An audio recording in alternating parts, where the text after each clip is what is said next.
Arestado ang dalawang drug suspects sa isinagawang operasyon ng Guagua PNP at nasamsam mula rito ang mahigit 300,000 pisong halaga ng shabu sa Barangay Santo Cristo, Guagua, Pampanga. Narito ang report mula kay Patrolwoman Janice Bulahaw.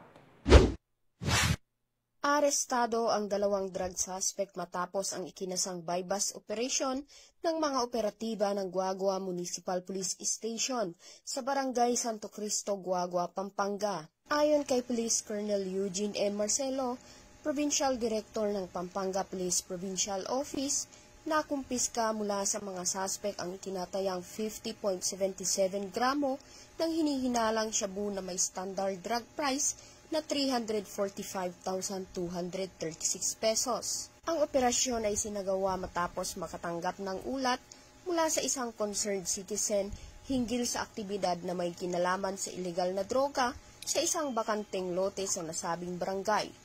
Agad na rumesponde ang mga patrolling officers at naaktuhan ang mga suspect sa isang pinanghinalaang drug session. Dinala na sa kustodiya ng Guagua MPS ang mga suspect at mga ebidensya para sa kaukulang dokumentasyon at disposisyon. Patuloy ang pinaigting na kampanya ng Pampanga PPO laban sa ilegal na droga bilang suporta sa direktiba ng pamahalaan tungo sa mas ligtas at maayos na pamayanan.